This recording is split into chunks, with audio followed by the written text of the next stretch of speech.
મિત્રો નમસ્તે. વાત કરવી છે સંસ્કારની. શિક્ષણ આપ્યું હોય બાળકોને અને જો સંસ્કાર ના આપ્યો હોય અને એ પછી મોટો અધિકારી અમલદાર થઈ જાય પછી એના પિતાની હાલત, એનો ઉત્તરાર્ધકાળ કેવો થાય છે એ સમાજમાં જોઈ લેજો. અને સંપત્તિ આપી હોય, ખૂબ કામી હોય બાળકો માટે સંપત્તિ, અને સંસ્કાર ના આપ્યો હોય તો એવા પિતાની હાલત, એવા પિતાનો ઉત્તરાર્ધકાળ કેવો બદતર થાય છે એ જોવું હોય તો હમણાં તાજેતરમાં બન્યું 28 માર્ચે એનું મૃત્યુ થયું, જેનું નામ છે વિજયપત સિંઘાનિયા. રેમંડ કંપનીનો માલિક, 12-13 હજાર કરોડની જેની પાસે કમાણી હતી. કેવડો મોટો માણસ. એક વખત બિરલા કંપની કરતા પણ રહીશમાં આગળ હતો, જેનું માલામાલ હિલ્સ, બોમ્બેનું જે કહેવાય છે એકદમ સેલિબ્રિટીઓના જ્યાં બંગલાઓ છે એમાં પોતાનું જે કે હાઉસ 37 માળનું, અને આમ હીરો જેવો માણસ. એણે રેમંડ કંપનીને ક્યાંય પહોંચાડી. ભારતના જે ગણ્યા ગાંઠા રહીશો કહેવાય એમાં એનું નામ. અને પાછો કેવો હીરો જેવો કે જેણે કેટલા એવોર્ડ મેળવેલા છે. ભારત રત્ન એવોર્ડ તો મેળવેલો જ છે, કેટલાય એડવેન્ચરના એવોર્ડ મેળવેલા છે. જબરજસ્ત એડવેન્ચર માણસ. લંડનથી પ્લેન ઉપાડી, માઇક્રો પ્લેન લંડનથી ઉપાડી કેટલાય દરિયાઓ કૂદતો એ એકલો માણસ, કોઈ સાથે નહીં, મુંબઈ આવ્યો. આવો ઉદ્યોગપતિ તો કોક જ હશે જેણે 67 વર્ષની ઉંમરે 68,000 ફીટ ઉપર પોતાનું પ્લેન લઈ જઈ અને એરફોર્સમાં પોતાનો રેકોર્ડ નોંધાવ્યો. એટલે તો એના મૃત્યુ સમયે ઇન્ડિયન એરફોર્સે પણ શ્રદ્ધાંજલિ આપી. મિત્રો, જબરજસ્ત માણસ. જે માણસ એના ઉત્તરાર્ધકાળમાં, એના પાછળના જીવનમાં રોડ પર ભટકતો હતો, રહેવા માટે એના માટે મકાન નહોતું, ભાડાના મકાનમાં રહ્યો છેલ્લે. એ પણ કેવી રીતનું કે એના દીકરાએ, એટલે એનો દીકરો ગૌતમ સિંઘાનિયા. મિત્રો, મારે એ વાત કરવી છે કે સમયસર જો દીકરાઓને સંસ્કાર ન આપ્યા અને કામમાં એટલા બધા ઊંધે કાંઈ રહ્યા હોય અને દીકરાને સમય ન આપ્યો હોય, એના હૃદયને ભાવપૃષ્ઠતા ન કર્યું હોય, ભાવ શૂન્ય થઈ જાય એવો બાળક, નાર્સિસ્ટ થઈ જાય, અહંકારી થઈ જાય, ઘમંડી થઈ જાય જો આ સંસ્કાર ન મળે, સાથે આંગળી પકડી એને હકાવ્યો ન હોય સાથે, તો એવો બાળક શું કરે. એ આ વાત કરવી છે મારે. અને બીજી વાત કરવી છે કે બધી જ મિલકત વિશ્વાસથી એના વારસદારને ખાતે કરી દેવામાં આવે અને વિશ્વાસ રાખે, શ્રદ્ધા રાખે, મારો દીકરો એટલે મારો દીકરો, મને મારી સાથે કોઈ દે આવું ન કરે, તો આવી ભૂલ કોઈએ કરવી નહીં. એનો એટીટ્યુડ, એની પાસે મિલકત આવી જાય પછી એનો એટીટ્યુડ કેવો બદલી જાય છે એ દાખલો છે આ ગૌતમ સિંઘાનિયા. એવું નથી કે એની પત્ની એને ચડાવ્યો હોય છે અને એના બાપાને ઘરમાંથી કાઢ્યો છે, એવું નથી. એની પત્ની સાથે પણ એને માથાકૂટ થઈ છે, જે કોઈ બહુ મોટા વકીલની દીકરી છે.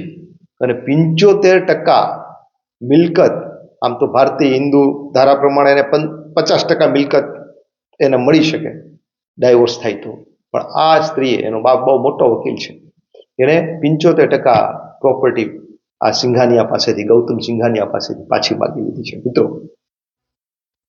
વાત છે સંસ્કારની, વાત છે શ્રદ્ધાની, વાત છે બાળકોના ઉછેરની. માત્ર શિક્ષણ અને સંપત્તિ આપ્યા પછી હું હાલત થાય ને, અને આવા માણસ તમે જોજો તો ખરા. વિજયપત સિંઘાનિયા જ્યારે રસ્તામાં રખડતો હતો, ભટકતો હતો ને, ત્યારે એક ટીવી ચેનલે એનું ઇન્ટરવ્યુ લીધું છે. એના ચહેરાને જોજો તમે, કેટલો હતાશ થયેલો માણસ છે. એણે સંદેશ આપ્યો. એનું એક પુસ્તક છે અનઇનકમ્પ્લીટ મેન, એવું પુસ્તક છે. આવું નામ શા માટે રાખ્યું ખબર તમને? રેમંડ કંપનીની, મને ખબર છે, હું નાનો હતો ત્યારે એની એડવર્ટાઇઝ જોતો, ધ કમ્પ્લીટ મેન. એક શૂટ આમ લઈને આવતો હોય, ધ કમ્પ્લીટ મેન, એવી સરસ એડવર્ટાઇઝ આપે છે.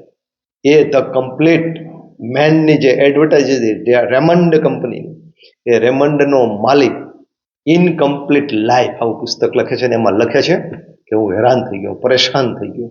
બાળકો ઉપર મેં કર્યો એટલો ભરોસો કરતા નહીં. બધું જ બાળકોને આપજો, બાળકોનું જ છે, બાળકો માટે જ આપણે કાયમું છે, પણ જીવતા જીવ નહીં આપી દેતા. વિલ બનાવજો, મૃત્યુ પછી એ બાળકના હાથમાં આવે ને એવું કરજો, નકર મારી જેમ હેરાન થશો. એને માત્ર વિલની વાત કરી છે મિત્રો. એને એવું કીધું જીવતા હોય જ્યાં સુધી ત્યાં સુધી બાળકના ખાતે, સંતાનોના ખાતે પ્રોપર્ટી ન કરાવતા, એવી જ વાત કરી છે. પણ મિત્રો બીજું એમાં ઘટતું હતું એ હતું સંસ્કાર. એક વખત બાળકને છે ને, નાનો હોય ને બાળક, ખાસ કરીને હું કહું છું 8 થી 10 વર્ષ 11 વર્ષ સુધી બાળકનું જે બેઠક હોય ને હૃદય ઉપર હોય છે, ભાવ ઉપર હોય છે. બુદ્ધિ ખીલી નથી, બુદ્ધિ 9 વર્ષે એની અંદર પ્રવેશ પામે છે અને સાવ પરિપક્વ બુદ્ધિ થાય છે 25 વર્ષે. એટલે આ જે ગાળો હોય ને 9, 10, 8, 11 વર્ષ સુધીનો બાળકનો, ત્યાં સુધી બાળકને ગોદમાં બેસાડજો, બાળકની આંગળી પકડવી, બાળકને વાર્તાઓ કહેવી, બાળકને તમારા જીવનના સંઘર્ષની વાતો કરવી અને બાળકને એના હૃદય સાથેનું એટેચમેન્ટ વધારવું.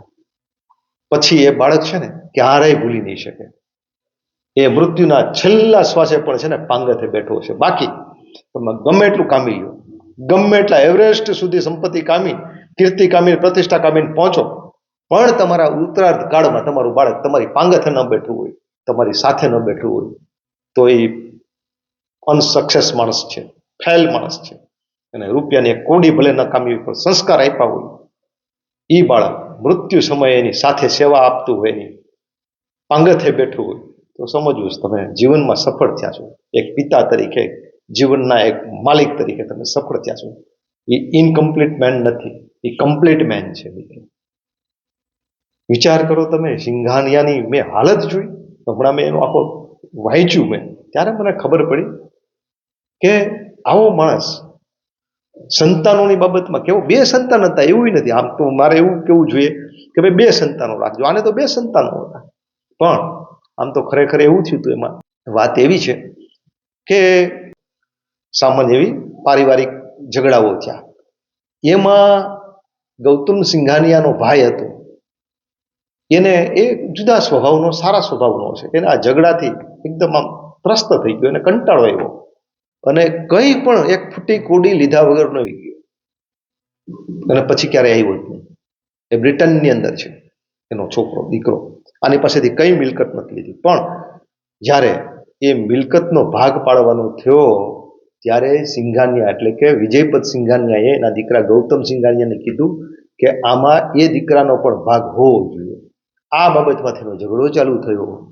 એટલો ઝઘડો ચાલુ થયો અને ગૌતમ સિંઘાનિયા એટલે કે એનો દીકરો એટલો કાયદા કાનૂનનો માસ્ટર માણસ અને એટલા બધા માણસોને રાખી, કારણ કે મિલકત એના ખાતે લખાવી દીધી તેના બાપે. એનો બાપ એમ કહે છે, વિજયપત સિંઘાનિયા એમ કહે છે કે 5 દિવસમાં એક માણસ આટલો બરબાદ થઈ જાય, કરોડપતિમાંથી રોડપતિ થઈ જાય, એ મારા જીવનનું ઉદાહરણ છે.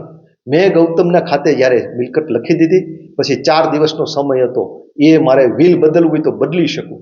મેં એ 4 દિવસ દરમિયાન વિચાર કર્યો કે હજુ હું મારા માટે કંઈક રાખું, પણ મને એમ વિચાર થયો ગૌતમને શું લાગશે, મેં એની ઉપર શંકા કરી એવું લાગશે, અને હું નથી મારા ખાતે કંઈ નથી રાખતો. 5 દિવસ પછી એક માત્ર સહીથી બધી જ મિલકત એના ખાતે આવી ગઈ. એક સહીથી માણસ કેટલો બરબાદ થઈ જાય છે ને, એ આ વિજયપત સિંઘાનિયાનો દાખલો છે. એણે એમ કીધું કે મેં 37 માળનું જે એનું જે કે હાઉસ હતું, એની અંદર જો મેં મારું ઘર રાખ્યું હોત ને તો મારે ભાડે ન રહેવું પડે. અરે ગૌતમ સિંઘાનિયા એટલો ખરાબ એટીટ્યુડનો માણસ કે એણે એના ભત્રીજાઓ જે કે હાઉસમાં રહેતા હતા એમને પણ ત્યાંથી કાઢી મૂક્યા. મિત્રો વિચાર કરો કે મિલકત આવી જાય, મિલકતનો રોફ આવી જાય, સંપત્તિનો રોફ આવી જાય, ગરુર આવી જાય માણસની અંદર એટીટ્યુડ આવી જાય, માણસની અંદર નાર્સિસિસ્ટ વૃત્તિ આવી જાય, પછી આ માણસ કેટલો બેકાર થઈ જાય છે. માણસ જ નથી રહેતો, એના બધા સંબંધોમાં બધા રૂપિયા જ દેખાય છે. મિત્રો વિજયપત સિંઘાનિયાએ એક ફોર્મની અંદર લખ્યું હતું, x chairman of Raymond company, એટલે કે ભૂતપૂર્વ ચેરમેન રેમન્ડનો. આ એના છોકરાને ખબર પડી ને, ત્યારે એના છોકરાએ એની ઉપર દાવો કરી, પોલીસ દ્વારા ફોજદારી ગુનો કરી અને એક્સ કઢાવી નાખ્યું હતું. ચેરમેન લખવાની પણ મનાઈ થઈ ગઈ હતી. જે માણસે રેમન્ડ કંપની ઊભી કરી હતી, જે માણસ 13,000 કરોડની માલિક હતો, આવા માણસની આવી હાલત થઈ મિત્રો.